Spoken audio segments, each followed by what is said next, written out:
الله وبركاته.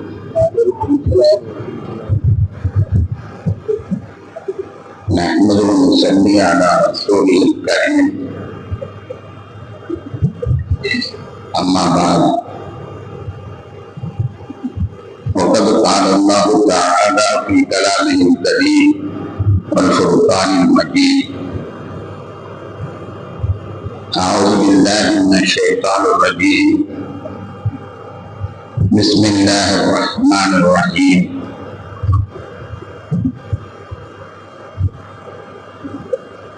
وما تلك بيمينك يا موسى؟ قال هي عصاي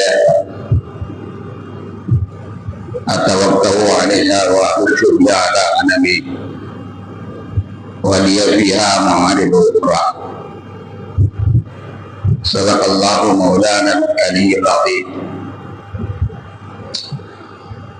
اللهم صل على سيدنا محمد شمس الأنبياء وبدر المرسلين وقطب الأولياء وافتخار المتقين تاج الأمة شفيع المذنبين شفيعه يوم القيامة الله يا ربي.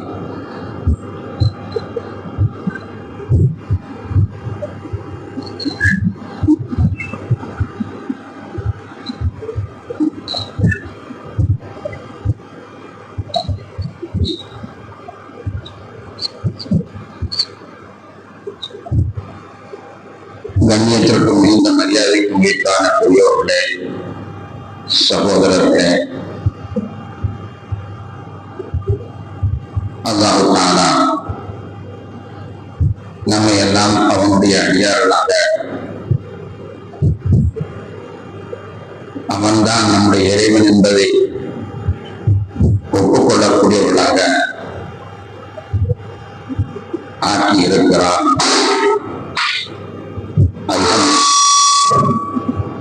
அல்ஹம்துலில்லாஹ். நாம் அல்லாஹ்வுடைய அடியார்களாக இருக்கிறோம். அதுதான் நாம் எடுத்துக்கொண்ட உறுதிமொழி. அல்லாஹ்வுடைய அடியார்களாக இருக்கிறோம் என்று நம்பியிருக்கக்கூடிய நாம் அல்லாஹ்விற்கும் நமக்கும் இடையில் உள்ள தொடர்பு எத்தகையது? அவன் நம்மோடு எந்த அளவில் சம்பந்தப்பட்டிருக்கிறான்?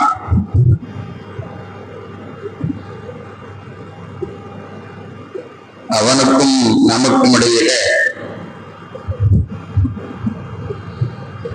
எந்த அளவிற்கு நெருக்கம் இருக்கிறது என்பதை புரிந்து கொண்டாமா என்றால் அதுதான் இல்லை. லா இலாஹ இல்லல்லாஹ் முஹம்மது ரசூலுல்லாஹ், அல்லாஹ்வை தவிர வணங்கப்படுவோன் யாரும் இல்லை என்று நாம் உறுதியாக நம்புகிறோம்.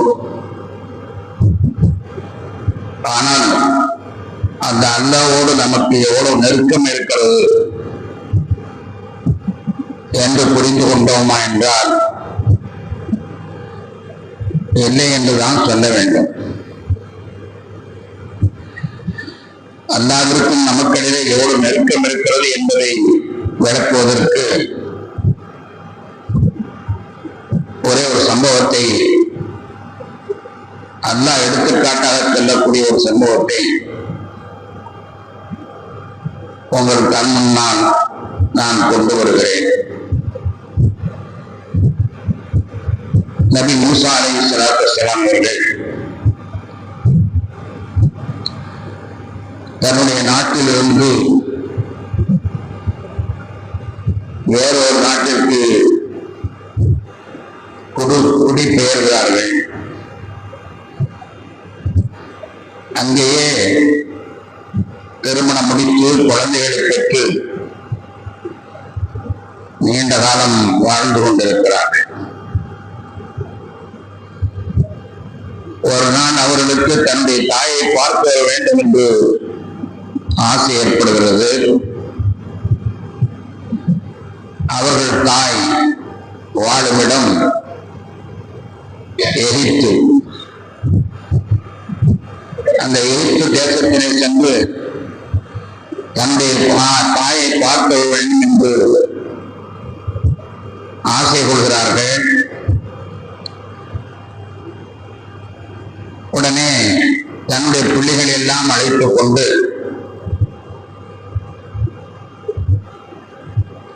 கால்நடையாகவே அந்த ஊரை அடைய பயணம் மேற்கொள்கிறார்கள். இடையிலே இரவு நேரத்தில் ஒரு மலையை கடக்க வேண்டிய நிலைமை ஏற்படுகிறது. இருள் சூழ்ந்து விட்டது. கடுமையான காடு, வழியும் தெரியவில்லை. அப்போது அவருடைய துணைவி சொல்வார்கள், எங்கேயாவது நெருப்பு கிடைக்குதான் பாருங்க. நெருப்பு கிடைத்தால் அந்த நெருப்பை வைத்து நாம் குழந்தைகள் எல்லாம் குளிராக இருக்கிற குளிர் காய்ந்து கொள்ளலாம். சட்டைகளை எல்லாம் போட்டு அதை பற்ற வைத்து கொஞ்சம் குளிர் காய்ந்து கொள்ளலாம். அந்த நெருப்பு வாங்க போகிற இடத்துல நீங்கள் வழியில் தெரிந்து கொண்டு வந்துவிடலாம். எனவே நீங்கள் நெருப்பை தேடி வாருங்கள் என்று நபி மூசா அலைஹிஸ்ஸலாத்து வஸ்ஸலாம் அவர்களை அவருடைய துணைவியார் அனுப்பி வைக்கிறார்கள். மூசா அலைஹிஸ்ஸலாம் அவர்கள் நெருப்பை தேடி சென்று கொண்டிருக்கிறார்கள். திடீரென்று ஒரு மரத்திலே வெளிச்சம் தெரிகிறது. வெளிச்சம் தெரிந்தவுடன் அங்கு நெருப்பு இருக்கும் என்று நினைத்து வேகமாக அந்த மரத்தை நோக்கி செல்கிறார்கள். ஆனால் அந்த மரத்திலிருந்து சப்தம் வருகிறது, யா மூசா, மூசாவே என்று குரல் வருகிறது. மூசாவே என்று என்னை யார் இந்த காட்டிலே அழைப்பார்கள் என்று அவர்கள் நினைத்து குரல் வந்த திசையை நோக்கி அவர்கள் வேகமாக செல்கிறார்கள். அடுத்து இன்னி அனல்லா, நான் தான் அல்லாஹ், அழைத்தவர் நான் தான் அல்லாஹ் என்று அடுத்த குரல் வருகிறது. உடனே மூசா அலைஹிஸ்ஸலாம் அவர்களுக்கு இனம் புரியாத மகிழ்ச்சி. ஏனென்றால் அல்லாஹ்வுடைய ரசூலாக இருக்கிறார்கள். அல்லாஹ் நம்மை அழைக்கிறானா, அல்லாஹ்வுடைய சப்தம் நம் காதில் விழுகிறதா என்று நினைத்து அவர்கள் அந்த மரத்தை நோக்கி வேகமாக செல்கிறார்கள். இப்போது நம்முடைய ஒரு கேள்வி, அல்லாஹ் தஆலா தன்னுடைய ரசூல் மூசா அலைஹிஸ்ஸலாத்தை அழைக்கிறார். இதுவரைக்கு அவன் யாரிடத்திலுமே நேரடியாக பேசியதே கிடையாது. யாரையும் நேரடியாக சப்தம் கேட்கிறவாறு யாரிடத்திலும் அவன் பேசியதே கிடையாது. அவன் பேசுவதாக இருந்தால் வஹி என்று சொல்லப்படக்கூடிய தொடர்பின் மூலமாக மலக்கள் வாயிலாகத்தான் இந்த செய்திகள் வருமே தவிர அல்லாஹ்வுடைய குரலை எவரும் கேட்டதில்லை. ஏன் ஜிப்ரைல் கூட அல்லாஹ்வுடைய குரலை கேட்டதில்லை. ஜிப்ரைல் கூட அல்லாஹ்வுடைய குரலை கேட்டதில்லை. அல்லாஹ்வுடைய குரலை யாருமே கேட்காத பொழுது அதிசயமாக அந்த குரல் ஒரு மனிதரை அழைக்கிறது. அப்போ படைத்தாலுமாகிய ரப்புல் ஆலமீன், படைத்தால்தான் இருக்கக்கூடிய இந்த ரப்புல் ஆலமீன் அதிசயமாக ஒரு மனிதரை கூப்பிடுகிறான் என்றால் அங்கே ஒரு அதிசயமான செய்தி தான் சொல்லப்பட்டிருக்க வேண்டும். இதுதான நியாயம். அமெரிக்காவுடைய அதிபதியும் இந்தியாவுடைய அதிபதியும் சந்தித்தால் உலகமே அதை விட்டு நோக்கிறது, என்ன பேசுகிறார்கள் இல்லையா? அதிசயமான சந்திப்பு என்று சொல்லுகிற பொழுது அந்த செய்தி முக்கியமான செய்திதான் அங்கு பரிமாறப்பட்டிருக்கும். இது சாதாரணமான அதிபதிகள் அல்ல, படைத்தாலும் ரப்புல் ஆலமீன் இதுவரை பேசியதே இல்லை. முதலாக வாய் திறக்கிறான். என்ன செய்தி சொல்லியிருப்பான்? அற்புதமான செய்தியை சொல்லியிருப்பான் என்று உலகமே வியந்து அந்த திருக்குர்ஆனை நாம் விரித்து பார்த்தால், சத்தியமா சொல்கிறேன், ஒரு இடத்தில் அல்ல 2-3 இடத்திலே அந்த ஸ்டேட்மெண்ட் முறையாக பதிவு செய்யப்பட்டிருக்கிறது. என்ன பேசினார்கள் என்பது 2-3 இடங்களிலே முறையாக பதிவு செய்யப்பட்டிருக்கிறது. என்ன பேசினார்கள்? அதிசயமாக, அதிமுக்கியமான, மிக மிக முக்கியமான, மனிதர்களுக்கு தேவையான ஏதோ உபதேசம் சொல்லப்பட்டிருக்க வேண்டும். என்ன அது என்று நாம் திருக்குர்ஆனுடைய தாள்களை புரட்டி பார்த்தால், மூசாவே, உன் கையில் இருப்பது என்ன? அது ஒரு அசாக்கம். அது எதற்கு? அதற்கு நான் ஆடுகளுக்கு தடைப்படுத்தி போடுவேன், சமயத்தில் அதை ஊன்றி அமர்ந்து கொள்வேன், இன்னும் பல வேலைகள் அதிலே இருக்கிறது. மூசா அலைஹிஸ்ஸலாம் அவர்கள் மெய் மறந்து தன் ரப்பு தன்னிடத்தில் பேசிவிட்டானே என்று உணர்ச்சி நேரமாக நின்று கொண்டிருக்கிறார்கள். அல்லாஹ் கேட்ட கேள்வி இதுதான், கையில் இருப்பது என்ன? அது தடி. அதை கொண்டு என்ன செய்வேன்? ஆடுகளுக்கு தடைப்படுத்தி போடுவேன், அதன் மீது சாய்ந்து நின்று கொள்வேன். சரி, அதை கீழே போடும். கீழே போட்டார்கள். உடனே அது ஒரு பாம்பாக உருவெடுத்து அவருடைய பற்றி சீரியது. மூசா அலைஹிஸ்ஸலாம் அவர்கள் பயந்தார்கள். பாம்பை கண்டால் படையில் நடக்கும், படையை கண்டால் பாம்பு நடக்கும். மூசா அலைஹிஸ்ஸலாம் பயந்தார்கள். பயப்படாதீர்கள், அதை பிடியுங்கள் என்றான் அல்லாஹ். அதை பிடித்தார்கள். அது கம்பாக மாறியது. இதுதான் அங்கே பேசப்பட்ட பேசுபொருள். அந்த பேசப்பட்ட பேசுபொருள் இதுதான். இதை 2-3 இடங்களிலே 4 இடங்களிலே அல்லாஹ் தஆலா தெளிவாக சொல்கிறான். இப்பொழுது ஆச்சரியத்தோடு அந்த குர்ஆனை அணுகு போனவர்களுக்கு ஏமாற்றம் தான் மிஞ்சுகிறது. எவ்வளவு அதிமுக்கியமான செய்தி பேசப்பட்டிருக்க வேண்டும். அல்லாஹ் அதிசயமாக தன்னுடைய குரலை வெளிப்படுத்தி ஒரு மனிதனோடு பேசுகிறான் என்றால் அது எவ்வளவு அதிசயமான செய்தியாக இருந்திருக்க வேண்டும். ஆனால் இது என்ன கம்பு பாம்பு இப்படி சாதாரண செய்தியா இருக்கிறது என்று நாம் நினைக்கும் பொழுது அங்குதான் நாம் அல்லாஹ்வை புரிந்து கொள்ள வேண்டும், அல்லாஹ்வுடைய ஆளுமையை புரிந்து கொள்ள வேண்டும். அதை விளக்குவதா இருந்தால் சாதாரணமாக நம்முடைய நிகழ்வுகளில் நடக்கக்கூடிய செய்திகளை நீங்கள் சிந்தித்து பாருங்கள். ஒருவர் எல்லாரோடும் சேர்ந்து அழகான பிரியாணி உணவு சாப்பிட்டார். எல்லோரும் சாப்பிட்டார்கள்.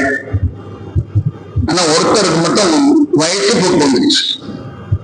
வயிற்றுப்போக்கு ஏற்பட்டு விட்டது. வயிற்றுப்போக்கு ஏற்பட்டுச்சு. ஏன் வயிற்றுப்போக்கு ஏற்பட்டுச்சு தெரியல. எல்லாரும் நல்லாத்தான் இருக்கிறாங்க. நல்ல அதிசயமான சாப்பாடு.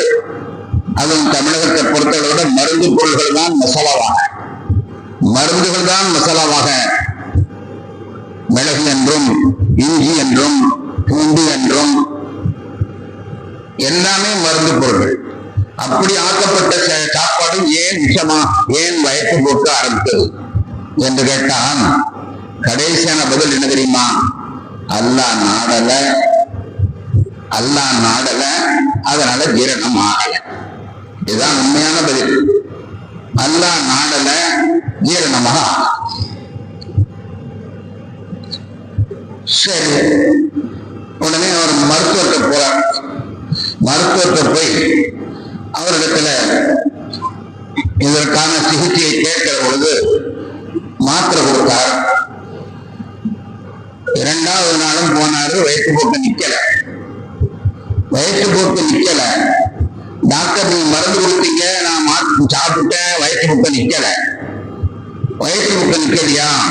வாசல் ஒரு போர்டு இருக்கு, போய் பாருங்க. என்ன போர்டு இருக்குது? மருந்து அளிப்பது மருத்துவர் பணி, குணம் அளிப்பது இறைவனுடைய பணி, மருந்து அளிப்பது மருத்துவருடைய பணி, குணம் அளிப்பது இறைவனுடைய பணி. எழுதியிருக்கா? அல்லாஹ்வுடைய நாட்டம் இல்லை, அதனால உங்களுக்கு குணமாகல. வயிற்றுப்போக்கு சரியாக ஆகவில்லை, ஏனென்று மருத்துவரே சொல்கிறார், நான் மருந்து தான் கொடுப்பேன், அதனால எனக்கு மருத்துவன் பேரு. குணப்படுத்துறவன் தான் எனக்கு குணத்தவன் பேர் வச்சிருக்கணும், எனக்கு மருத்துவர் தான் பேர் வச்சிருக்காங்க, மருந்து தான் கொடுப்பேன். இப்ப குணப்படுத்துறது யாருன்னா இறைவன். இரவு தூங்க போனார் அல்ல போம் மெத்தைகள், அழகான மெத்தை யாரோ அன்பளிப்பு செஞ்சிருக்காங்க, நல்ல அற்புதமான மெத்தை, அல்லாஹ் தஆலா கூலி வழங்குவானாக. நல்ல போம் மெத்தை நம்ம வீட்டுல படுத்திருக்கோம், நல்ல போம் மெத்தை, ஏசி பதமாக இருக்கிறது. நமக்கு வெளிச்சம் பிடிக்காது என்பதற்காக லைட்டான வெளிச்சத்தை வச்சிருக்கிறோம். பிள்ளைகளெல்லாம் சொல்லியாச்சு, அத்தான் படுக்க போறாரு, யாரும் பேசாதீங்க என்று. ஒரு குரலும் இல்லை, இதமான காற்று, பதமான மெத்தை, அற்புதமாக படுத்து உறங்கணும். ஆனா காலையில் எழுந்துச்சா சொல்றாரு, தூக்கமே வரல. ஏன்பா தூக்கம் வரல? ஏன் தூக்கம் வரல? ஏசியில குறையில்லை, அந்த தலைவாணி வைக்கிற தலைவாணியில ஒரு இன்ச்சு குறைஞ்சா கூட தூக்கம் இல்லாம போயிடும். அப்படிலாம் ஒண்ணு இல்லை. வெளிச்சமும் நல்ல டிம்மா இருந்தது, நல்ல மனமான ஏர் பிஸ்டர்களும் வைக்கப்பட்டிருந்துச்சு, எல்லாமே இல்லை. ஏன் தூக்கம் வரல? அல்லாஹ் நாடல, தூக்கம் வரல. அல்லாஹ் நாடல, தூக்கம் வரல. கண்ணியத்திற்குரியவர்களே, நம்முடைய நிகழ்வுகள் அன்றாடம் நாம் காணக்கூடிய நிகழ்வுகள். இங்கிருந்து பார்க்கும்போது போய் ஒரு வேலையை முடித்து விட்டு போகலாம் நம்ம நினைச்சு போனோம். கரெக்டா பிளான் பண்ணித்தான் போனோம், பிளான் பண்ணி பேசுற போனோம், பிளான் பண்ணி அவன் தான். ஆனா அந்த வேலை முடியல. நாம் யாரை நாடி சென்றோமோ அவனும் இருந்தால், நம்முடைய பஸ்ஸும் ஒழுங்காக இருந்தது, நேரத்துக்கு போறோம், எல்லாமே சந்திப்புதான். ஆனா ஏதோ தாங்க முடியல. ஏன் முடியல? அல்லாஹ் நாடல இல்லையா? நான் ஒரு கதை சொல்வது உண்டு. ஒரு ஊர்ல ரொம்ப கிராமமான ஊரு, மழை பெய்யாது. அல்லாஹ்விடத்துல நம்ம துஆ செய்வோம், மழை இல்லாம மக்கள் கஷ்டப்படுறாங்க. நாம கஷ்டப்படல, உலகமே கஷ்டப்படுது. உலகமே வெப்பமயமாயிருப்பதின் காரணமாக அனுபவம் சரப்படுறது. அல்லாஹ் அதை நீக்கணும், அல்லாஹ் மழையை தரணும். ஒரு ஊர்ல கிராமத்துல மழை இல்லை, திடீர்னு மழை வந்துருச்சு. மழை வந்த உடனே அந்த வீட்டுல உள்ள சின்ன குடிசையில் உள்ள கிளவி பேசியை கூப்பிட்டு, ஏமா மழை வருது, அதனால பாத்திரத்தை எல்லாம் வெளியெடுத்து போடு, நான் போய் ஆடு நனையுது, மாடு நனையுது, அது கட்டி போட்டுட்டு அது ஒரு பத்திரமான இடத்துல பங்கு வச்சுட்டு வந்துடுறேன். மழை வருது, நல்ல மழை வருது, நீ பாத்திரத்தான் வெளியில எடுத்து போடு என்று சொல்லி போட்டு இந்த அம்மா போய் ஆடு மாடுகளை எல்லாம் கட்டி போட்டு போய் நல்ல மழை, சும்மா ஒரு 10 நிமிஷத்துக்கு அப்படியே அறுத்து ஊத்திடுச்சு. வரும்போதே கற்பனை வயிற்று வந்திருக்கு, பேச்சு இன்னைக்கு பாத்திரத்தை பூரா வெளியில எடுத்து போட்டிருப்பா, அதனால தண்ணி பூரா நிறைஞ்சிருக்கும். ஒரு வாரத்துக்கு நம்ம அழகா தண்ணி உபயோகிச்சிடலாம். தண்ணி நிறைஞ்சிருக்கும், பாத்திரங்கள் எல்லாம் வெளியே எடுக்க கூடாது, எல்லா பாத்திரம் தண்ணி இருக்கும், அதனால நம்ம நிறைஞ்சு வரலாம். நிறைஞ்சிருக்கும், நம்ம கவலைப்படாம இந்த ஒரு வாரத்துக்கு உழைக்கலான்னு உள்ள வந்து பார்த்தா ஒரு பாத்திரத்தால் தண்ணி இல்லை. ஏன்னு கேட்டா பாத்திரத்தை எடுத்துதான் போடத்தன்ன நிறுத்தி சொல்லுங்க என்று அந்த பேச்சு சொல்றான். பாத்திரத்தை எடுத்து வைக்க சொன்னேன், ஆனா நிறுத்திட்டு சொன்னீங்க, நான் எதுக்கும் நினைச்சு எல்லா தண்ணி விட போட்டேன், எல்லாம் கூறப்பட்டேன், ஒரு தொட்டு தண்ணி கூட இல்லை. மழை பொழிந்தது, ஆனால் தண்ணி பிடிக்க முடியல. அதே மாதிரி தான் நம்ம வீட்டுல பாத்தீங்கன்னா தம்பி ஒருத்தர் 10,000 ரூபாய் போற, இன்னொருத்தர் 20 ரூபாய் போற, ஆனா தேவை முடிஞ்ச மாதிரி தெரியல. பணம் நிறைய இருக்குது, பெரிய பணக்காரங்களும் அப்படித்தான் சொல்லிட்டு இருக்காங்க, பணம்ல நிறைய இருக்குது, ஆனா என்னமோ தெரியல, பரக்கத்தில்லை. என்னன்னா அல்லாஹ் நாடு. பரக்கத்தில்லைன்னா என்ன அர்த்தம்? அல்லாஹ் நாடு. பணத்துக்கு குறைவில்லை, டிராக்டர் வந்து விழுந்துகிட்டு இருக்குது, வீட்டுல ஏதாவது வேற வந்துகிட்டே இருக்கு, அது பண்ணிட்டு வர காசு பறக்கத்தில்லை. பறக்கத்து யாரு தருவா? அந்த அல்லாஹ் இல்லையா? நம்முடைய நிகழ்வுகள் ஒவ்வொன்றாக எண்ணி பாருங்கள். ஒரு மாப்பிள்ளை, நம்ம வீட்டுல ஒரு பொண்ணு, அந்த பொண்ணுக்கு நல்ல மாப்பிள்ளைய தேடணும். லண்டன்ல இருக்கிறோம் கேள்விப்பட்டோம். இங்கிருந்து லண்டனுக்கு போய் உட்கார்ந்து ஆளை பார்த்து வச்சு அங்க உள்ள ஆள்கிட்ட விசாரிச்சு, அந்த குடும்பத்தை விசாரிச்சு, இந்த குடும்பத்தை விசாரிச்சு, ரொம்ப சூப்பர் மாப்பிள்ள, ரொம்ப நல்ல மனுஷன், ரொம்ப அற்புதமா நடலாம். உடனே சரின்னு கல்யாண பத்திரிகை, ஒரு பத்திரிகை மட்டும் 500 ரூபா அந்த அளவுக்கு அடிச்சு இப்பெல்லாம் அப்படித்தான் அடிக்கிறாங்க. மற்ற கல்யாண பத்திரிகை ஏதோ ஒரு அழிப்பு தூக்கி போறாங்கன்னு அதை என்னமோ சீர் கொடுக்குறான்னு வச்சுக்கிட்டு 500 ரூபாய்க்கு பத்திரிகை அடிச்சு பிரமாதமா கல்யாணம் இருந்து வச்சு அது வச்சு இது வச்சு எல்லாம் செஞ்சாச்சு. ஆனா அடுத்த வாரம் பிரச்சனை பஞ்சாயத்துல வந்துச்சு. அடுத்த வாரம் பிரச்சனை பஞ்சாயத்துல வந்துச்சு. என்றடா ஏன் என்னாச்சு? நாங்கள் கையை பிடித்து கொடுத்தோம், மனசை பிடித்து கொடுக்கிறவன் அல்ல, அவன் மனசை பிடித்து கொடுக்க இல்லை. கையை பிடித்து கொடுத்தான். ஆனா கையை பிடித்து கொடுத்தால் போதுமா? மனதை பிடித்து கொடுக்க வேண்டும் அல்லவா? மனதை பிடித்து கொடுக்கவே அல்லாஹ் இல்லை. இப்ப இன்னைக்கு யோசிச்சு பாருங்க, நாம் சாப்பாடும் சிமிக்கல்னா சாப்பிடும்போது அல்லாத, நமக்கு மருந்து குணமாகணும்னா அந்த மருந்துக்கு அல்லாத, நமக்கு உறக்க வரணும்னால் அதுக்கு அல்லாத, நம்ம வீட்டுல பறக்க தேவைப்படுனா அதுக்கு அல்லாத, வாழ்க்கை சிறக்கணும்னா அல்லாத. ஆனா அல்ல ஒவ்வொன்றையும் நின்றுகிட்டு இருக்கான். நமக்கு தெரியறது இல்லை. மாயக்கும் மின் அஜ்வா சலாதத்தின் இல்லாஹ் வராபியும் வலா ஹம்சத்தின் இல்லாஹ் சாதிசம். உங்களுக்கு தெரியாதுப்பா. நீங்க 3 பேரை பேசிக்கிட்டு இருந்தீங்கன்னா அங்க 4ஆவது ஒருத்தர் இருந்துகிட்டு இருக்கான், அது உங்களுக்கு தெரியாது. 5 பேரா பேசிக்கிட்டு இருந்தீங்கன்னா 6ஆவது ஒருத்தர் இருந்துகிட்டு இருக்கான். அதோட சின்ன கூட்டமோ பெரிய கூட்டமோ அல்லாஹ் எங்கேயோ இருக்கிறான். அவனுக்கு நமக்கு சொன்னான், மாமனா மச்சானா, நம்மளை படைச்சா அவ்வளவுதான், சா வைக்கிறேன் அவ்வளவுதான், 5 பேர் அவனுக்கு நமக்கு சம்பந்தமே கிடையாது என்றுதான் நாம நினைச்சுக்கிட்டு இருக்கோம். அந்த ரப்புக்கு நமக்கு இடையில இருக்கிறது. ஆனா அவன் என்ன செய்யறான்னா, நான் சாப்பிடும் போதும் அவனுக்கு தேவைப்படுகிறான், நான் தூங்கும் பொழுதும் அவன் தேவைப்படுகிறான். சொல்லும் அதை இடையில சமயத்தில் சொல்லி காட்டுவான்.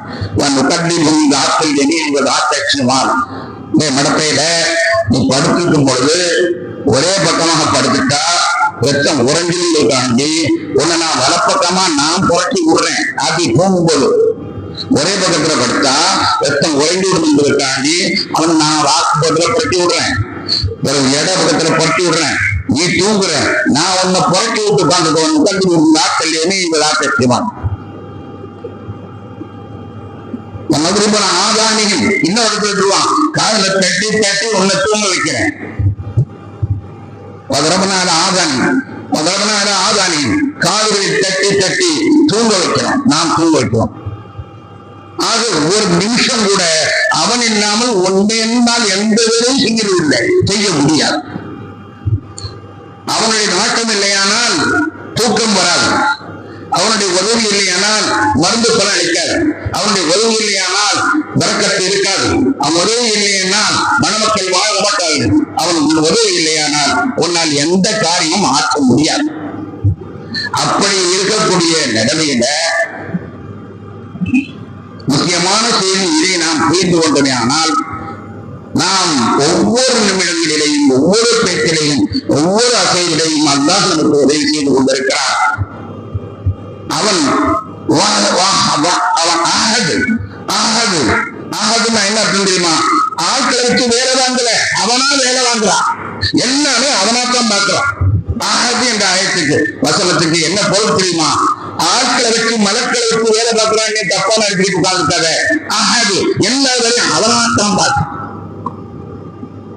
யார் அவனுக்கு துணை கிடையாது. அதிசயமான சக்தி உடைத்த ரப்புல் ஆலமீன் நம் ஒவ்வொருவரையும் ஒரு ஆளுமையுடன் ஒவ்வொரு காரியத்திலையும் ஒன்ன செய்து கொண்டிருக்கிறான். அப்படி இருதில்ல. இங்க வாங்க, நம்ம சரித்திரத்துல மூசா அலைஹிஸ்ஸலாம் வந்தார்கள். யா மூசா இன்னி அதெல்லாம் அல்லாஹ் அவங்கள்ட்ட கேட்டான், மூசாவே உங்களுடைய வலதுகரத்தில் இருப்பது என்ன என்று கேட்டான். அப்ப அவங்க ரசூல், அவங்க அந்த ரசூலுடைய அடிப்படையில் அவங்க என்ன பதில் சொல்லி தெரியுமா? யா அல்லாஹ் இது நீ கொடுத்த கம்பு, யா அல்லாஹ் இது நீ கொடுத்த கம்பு. அப்படி அவங்க சொல்லியிருக்கணும் சம்திங் அங்க பதில் அவங்க சொல்ல என்ன செய்வீங்க? ஆடுகளுக்கு அது ஒரு தப்பு. Something wrong. அல்லாவே உங்களுடைய உத்தரவு இருந்தால் ஆடுகளுக்கு தலைவருக்கு போடுவேன், நான் உட்காருவேன், அது ஒரு தப்பு. உன்னுடைய உத்தரவு இருந்தால் நான் அதில் உட்காருவேன். நான் என்னுடைய கம்பு என்னுடைய நான் என்று பேசிவிட்டேனே, உம்மால் என் இல்லாமல் என்ன செய்ய முடியும், என் இல்லாமல் உன்னால் என்ன செய்ய முடியும், நான் நினைத்தால் இந்த கம்பை பாம்பாக ஆக்குவேன், அது உனக்கு பயன் தர வேண்டுமானால் என்னுடைய ஒரு விசாரம் போடுகள் அவட பாம்பா மாட்டேன் பற்றியா, இந்த உறவு இல்லையானால் இந்த கம்பு பாம்பாக ஆகும். பாம்பாக ஆகித்தான் அல்ல நமக்கு கொடுக்கணும். இல்ல நம்ம எத்தனை பேர் பார்த்துக்கிறோம், நம்ம புள்ள அழகான நம்மளை வளர்க்கும் வைக்கும் எடுத்துக்கிட்டோம், கடைசியில் அந்த புள்ளதான் நமக்கு வினையா வந்து சார் இல்லையா, பாவமா இருக்கும். எத்தனையோ குடும்பங்கள்ல பார்க்கிறோம், தகப்பனார் பிள்ளையை போட்டி போட்டி வளர்த்தார், எல்லாமே கவனிக்கும் என்று நினைத்தார், கடைசியில் அவன் தான் அந்த பிள்ளைக்கு அழிவு காரணமாகும் இல்லையா, பாவமா இருக்கும். சில பேருக்கு அவருடைய செல்வங்கள் தான் அவர்களுடைய ஆரோக்கியத்தின் வாழ்க்கைக்கு தான் அவன் வாழ்க்கையின் அழிவு காரணமாக இருக்கிறது. மனைவியை நினைத்தான் இந்த மனைவி பொது வாழ்ந்து அந்த மனைவி எதிரியாக மாறிவிடுகிறாள். அம்மாவை நினைத்தான் அம்மா நான் பகுதியாக அவளே எதிரியாக மாறுதான். யாருக்கு ஏற்று மாறுது, கம்பு பாம்பாக மாறியது. இதைத்தான் அல்லாஹ் தஆலா சொல்லி காட்டினான். ஒரு பெரிய தத்துவம் பேசப்பட்டிருக்கிறது. எவ்வளவு பெரிய தத்துவம் என்றால் இதை புரிந்திருந்தால் உலகமே நிம்மதியாகும். அந்த தத்துவம் என்ன தெரியுமா, எல்லாமே அல்லாஹ். அதை மூசாவே புரிந்து மக்களுக்கு சொல்லுங்கள். எல்லாம் செய்யறதெல்லாம் அல்லாஹ். சாப்பிட மீண்டும் யோசித்து பாருங்கள். சாப்பாடு சீரணமாகுவதும், நாம் தூங்குவதும், நம்முடைய மருந்து பலனளிப்பதும், நம்முடைய குடும்பம் மகிழ்ச்சியாக இருப்பதும், நம்முடைய மணமக்கள் மகிழ்ச்சியாக இருப்பதும், நமக்கு பணம் வந்தால் வரக்கத்தாக இருப்பதும், நாம் ஒரு வேலையை செய்வதாக இருந்தால் இந்த வேலையை செய்வதாக எல்லாமே அல்லாஹ். அந்த தத்துவத்தை எல்லாம் புரிய வைக்கலாம். அதெல்லாம் மிக முக்கியமான ரகசியம். வேறு வெறுதனை கண்டபுடம் இல்லை. மிக முக்கியமான செய்தியை புரிஞ்சுக்கணும். மூசாவே இந்த கம்பு உங்களுடைய கம்பு அல்ல, நான் கொடுத்த கம்பு. அதை நினைச்சிட்டார். தலை நீர் வெடித்து போடவில்லை, நான் நாடினால் தலை வெடிக்க முடியும், அதை நினைத்துப்பார். அதன் மீது அமர்ந்து கொள்வீர், நீ நாடினால் நான் நாடினேன். ஆக என்னை நீ இதை இணைக்கவில்லை, அதனால் அதை நான் பாம்பாக மாற்றி காட்டினேன். உலகம் பூராவிற்கும் போய் சொல்லிவிடுங்கள், என்னை நினைக்காமல் அவர்கள் இருப்பார்கள். ஆனால் அவர்கள் எதை நம்பி வாழ்கிறார்களோ அதுவே அவர்களுக்கு உதவியாகும். அவர்களை அனுப்பதற்கு அதுதான் காரணம். போய் சொல்லுங்கள் என்று அவர் சொன்ன ஒரு அற்புதமான செய்தி அன்று சொல்லப்பட்டது. கண்ணியத்திற்குரியவர்களே, முடிஞ்சு கடை பேசி அதுக்கப்புறம் அல்லாஹ் சொன்னான். கடைசியில் நார்மல் கொண்டோடனே இந்த பிறவன் போய் ரொம்ப அட்டாசப்படுறான். அவர் தன்னை கடவுள் சொல்லிட்டு நீ அங்கிட்ட போ, அவங்களோட போங்கன்னு சொன்னோடனே நம்ம எல்லாம் பயான் பண்ணா இங்க பள்ளியாசலை தாண்டதுக்குள்ள எல்லா பயானும் மறந்துவோம். பள்ளியாசலை தாண்டதுக்கு வெளியில பண்ணோடனே நான் அப்படி பேச ஆரம்பிச்சோம். வழியை தாண்டாவே போதும், அந்த பயான் எல்லாம் அப்படி போயிடும். ஆனா மூசா அலைஹிஸ்ஸலாத்துக்கு நபி அல்லவா, ரசூல் அல்லவா, அவங்களுக்கு அந்த செய்தி மனசுல நல்லா பதிஞ்சிச்சு, அவங்க மூளையில நல்லா ஏறிச்சு. அவங்க மூளையில அந்த செய்தி நல்லா ஏறிச்சு. அப்பொழுது அல்லாஹ் தஆலா அவர்களை கண்ணா பிறந்து போனான். சரி போட்டோம்னா சரி போயிட்டாங்க. மூசா அலைஹிஸ்ஸலாத்துக்கு போயிட்டாங்க. அப்படி போயிட்டாங்க. நான் என்ன அர்த்தம், இங்க ஒரு பொம்பளை உட்கார்ந்துருக்கு, நாளைக்கு புள்ளை உட்கார்ந்துருக்கு, காட்டுல உட்கார்ந்துருக்கு. காட்டுல புலியும் சிங்கம் நடக்கூடிய காடு, வெளிச்சம் இல்ல, வெயில் ஒண்ணுமே இல்ல, பிள்ளைகளை கூட கிட்ட ஒரு பொம்பளை உட்கார்ந்துருக்கு. அந்த பிள்ளைய கூட்டு போவோம்னா ஒரு நிலைக்கை இல்லை. அவர் அப்படி போயிட்டார் மூசா அலைஹிஸ்ஸலாம். வரலாற்றுல குர்ஆன் நீங்க புரட்டி பாத்தீங்கன்னா மூசா அலைஹிஸ்ஸலாமுடைய மனைவியை அழைச்சிட்டு போனாங்கன்னு ஒரு வார்த்தை கூட இல்லை. மூசா அலைஹிஸ்ஸலாத்துடைய மனைவியை வந்து அழைச்சிட்டு போனாங்கன்னு ஒரு வார்த்தை இல்லை. காட்டுல விட்டதா இருக்குது, இவங்க போயிட்டாங்க. பிறவன் நோக்கி போயிட்டாங்க. வாங்க ஒரு காடு நேரம் பிறவன்ட்டு போனாங்க. பிறவன்ட்டு போயிட்டு பிறவன்ட்டு போறதுனால எகிப்து போய் சேர்ந்துட்டாங்க. எகிப்துக்கு போய் சேர்ந்துட்டு காலையில என்ன செய்யறாங்க, ஊருடைய எல்லைக்கு வர்றாங்க. அப்ப ஒருத்தர் கேட்டாரு, எங்க போறீங்க? எங்க குடும்பம் வருது, வரவேற்க போறேன். குடும்பம் வருதான், குடும்பம் வருதா? அதை காட்டுல விட்டு வந்து நீங்க எப்படி வருவது? நானா செய்றேன், நானா செய்றேன். யார் செய்றா? அவனை என்ன போட்டுலாம், அவன் அழைச்சிடுவான். குடும்பம் வரும் என்று எப்படி எதிர்பார்த்தீர்? குடும்பத்தை காட்டில் விட்டீர், குடும்பம் வரும் என்று எப்படி எதிர்பார்த்தீர்? நானா செய்றேன் என்று அவன் நினைக்கிறான். அவன் செய்வான், சக்தி இருக்கு, எனக்கு நம்பிக்கை இருக்கு, வரும். பார்த்தா வந்துகிட்டே இருக்காங்க. அதிசயம் என்ன தெரியுமா? அவங்க எல்லாம் வந்துகிட்டு இருக்காங்க. வந்த உடனே கேட்டாங்க, என்னம்மா ஆச்சு? நாங்க உட்கார்ந்துருந்தோம். அந்த நேரம் பார்த்து அந்த பக்கமா வழிபோக்கர்கள் சிலர் போனாங்க. போனவங்க கேட்டாங்க, என்னம்மா நீங்க உட்கார்ந்துருக்கீங்க? இந்த மாதிரி என் மாப்பிள்ளை போனாரு, வந்தாரு, அவரை நாங்க நெருப்படுத்த போனோம், வர சொன்னோம். அப்படியே அம்மா அந்த காட்டுல இருக்கக்கூடாதுமா? இல்ல, நாங்க அவர் வருவாரு, வந்த உடனே நாங்க அவர் அழைச்சிட்டு நாங்க போறோம், அவர் அழைச்சிட்டு போறோம். இல்லம்மா, அந்த காட்டுல யாரும் விட்டக்கூடாது, வாங்க நாங்க உங்களை கொண்டு எதிர்த்து விட்டுறோம். அழைச்சி கொண்டு வந்து விட்டார். கணேசருக்குரியவர்களே, நீண்ட நெடிய வரலாறு குர்ஆன்ல அல்லாஹ் சொல்லி காட்டுறான். நம்பிக்கை இருந்தால் அல்லாஹ் எதையும் செய்து செலுத்துவான். ஆனா நீங்க தான் நம்ப மாட்டேங்க, நீங்க தான் ஒழுங்கான ஆளை நம்ப மாட்டேங்க. சாத்தாங்கடையும் அவன் இவன் அவனை நம்புவீங்க, அல்லாஹ் நம்புவீங்களா? அவர் நம்பினார், அல்லாஹ் அழைப்பம் தான். இன்னொரு வரலாறு நமக்கெல்லாம் தெரிஞ்ச வரலாறு தான், அதை மட்டும் நான் சுருக்கமா சொல்லிக்கிறேன். திடீர்னு ஒரு 6 லட்சம் பேர் அவங்க பின்னால் விடுங்க. 6 லட்சம் பேரை அழைச்சிக்கிட்டு நீங்க எகிப்தை விட்டு கடந்து தப்பிச்சு போயிருங்க. 6 லட்சம் பேரையும் அழைச்சிட்டு எகிப்தை விட்டு தப்பிட்டு கடந்து போயிருங்கன்னு சொல்லிட்டாங்க. அல்லாஹ் சொல்றான், நடுராத்திரி சொன்ன உடனே 6 லட்சம் பேருக்கு அழைப்பு கொடுத்தாங்க. 6 லட்சம் பேரும் வந்துட்டாங்க. 6 லட்சம் பேரும் வந்தா கிடக்கணும். எங்க கிடக்கிறது? எகிப்துக்கு 3 பக்கம் ராணுவம். ஏன்னா இங்க எதிரிங்கிறதுனால அவங்க எப்பவும் ராணுவம் உஜாரா இருக்கு. 3 பக்கம் ராணுவம் உஜாரா இருக்கு. ஒரு பக்கம் மட்டும்தான் உஜார் இல்லை, ஏன்னா அது கடல். ஒரு பக்கம் கடல், 3 பக்கம் ராணுவம் இருக்கு. அதனால 3 பக்கம் தப்ப முடியாது. 3 பக்கம் தப்ப முடியாது. கடைசியில் அந்த கடல் விளையாட்டம் போயாகணும். 6 லட்சம் பேரும் வந்து நிக்கிறாங்க. அப்போ ஒருத்தர் கேட்டாரு, ரசூல் அவர்களே, ஒரு ஆளு தண்ணீரை கடப்ப இருந்தா கூட ஒரு படகு தயாரிக்கணும். ஒரு ஆளு தண்ணீர்ல இருந்து தப்பு இருந்தா கூட ஒரு படகு தயாரிக்கணும். 6 லட்சம் பேரை வச்சுக்கிட்டீங்க, ஒரு படகு கூட இல்ல, கடல் விட்டு தப்பிக்கிறேன்னு எப்படி தப்பிப்பீங்க? கேட்கிற கேள்வி. 6 லட்சம் பேரை நீங்க நிப்பாட்டி வச்சிருக்கீங்க, படகு ஒரு படகு கூட இல்லை. இன்னால முதலுக்கும் உன் பேச்ச கேட்டு நாங்க நல்லா மாட்டிக்கிட்டோம். பின்னாலே பிறவன் வரப்போறோம், ஆட்சி அப்படியே கோழி புரிஞ்சுமா அப்படின்ட்டு நல்லா மாட்டிக்கிட்டோம். முன்னால கடவு, பின்னால பட்டாளம் பாடுறோம். நாங்க என்ன செஞ்சோம்? இன்னால முதலுக்கும் நாங்க ஒழுங்கா மாட்டிக்கிட்டோம் அப்படின்னு சொல்றோம். இப்படி அநியாயமா, இப்படி ஒரு அறிவில்லாம ஒரு காரியத்தை பண்றீங்களே.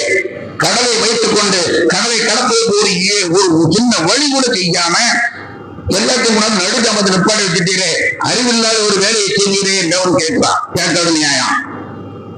என்ன செய்யறது நானா? செய்யறது நானா? செய்யறது நானா? எவன் சொன்னானா அவன் செய்வான். என்ன செய்யறேன்? நானா செய்யறேன். எவன் சொன்னானா செய்வான். எவ்வளவு நம்பிக்கை பாருங்க. உடனே அல்லாஹ் அறிதான், உங்களுடைய கம்பை கொண்டு அடிங்க, 12 பாதை திறக்கும். நல்ல அழகா அனுபவிச்சது. எவன் சொன்னா வழிகாட்டான். குர்ஆன்ல சொல்லுது, 12 பாதைகள் திறந்தது. அதிசயமாக, உலக அதிசயமாக தண்ணீர் பானமாக நிற்கிறது. அப்படியே தப்பி எல்லாருமே போயிட்டான். குர்ஆனிலே அல்லாஹ் அந்த வரலாற்றை சொல்லுவான். நான் செய்கிறேன் என்பதை நீ நம்புற வரைக்கும் தான் நீ அழிஞ்சு போற. நான் செய்கிறேன் என்று நீ நம்புற வரைக்கும் தான் நீ அழிஞ்சு போற. துணை இல்லாம, நாவி இல்லாம அழிஞ்சு போற. ஆனால் அல்லாஹ் செய்கிறான் என்பதை நீ உண்மையிலேயே நம்புவாயா? நம்ப வேண்டிய அளவுக்கு நம்புவாயா? அப்பத்து காட்டி நம்ப வேண்டிய அளவு. சும்மா வாய் பேச்சுக்கெல்லாம் நம்ப கூடாது. உண்மையா நம்பினா காப்பாற்றுறதுக்கு அல்லாஹ் தயாராக இருக்கிறான் என்ற அந்த வரலாறு கதை அல்ல, காலோற்சவம் அல்ல. கதை அல்ல, காலோற்சவம் அல்ல. அது உண்மையான நிகழ்ந்த நிகழ்வு. மூசாலை கேட்கும்போது நானா செஞ்சேன், நானா செய்யறேன், எவன் சொன்னாலும் அவன் செய்வான்னு சொல்லி அந்த இடத்துல அத்தனை பேருக்கும் வழி கிடைக்கும். ஒரு படகு இல்லை, ஒரு துப்பட்டி இல்லை, ஒரு கப்பல் இல்லை, இல்லையா? கண்ணியத்திற்குரியவர்களே, அல்லாஹ் மீது நம்பிக்கை வையுங்கள். அவன் எந்த அளவுக்கு நம்பிக்கை வைக்க வேண்டும். ஆனால் இது ஒண்ணுமே இல்லை, நாம் எல்லாம் இருப்போம், எல்லாம் நிகழ்வுதான் அவன் தான். ரொம்ப அற்புதமா நமக்கு சொல்லித்தருவான். ஆனா நமக்கு தான் மண்டையில ஏறது இல்லை. நீ நினைக்கிறது கூட எல்லாம் நினைக்காம நினைக்க முடியாதுப்பா. செய்யறது கிழிக்கிறதுனா அது இருக்கட்டும், உனக்கு நினைப்பு சும்மாமா வந்துகிட்டு இருக்கல, அந்த நினைப்பு கூட அல்லாஹ் இல்லாமல் உன்னால நினைக்க முடியாது. அப்ப உங்ககிட்ட என்ன இருக்குது? வாகர்தவான அல்ஹம்துலில்லாஹி ரப்பில் ஆலமீன். அஸ்ஸலாமு அலைக்கும்.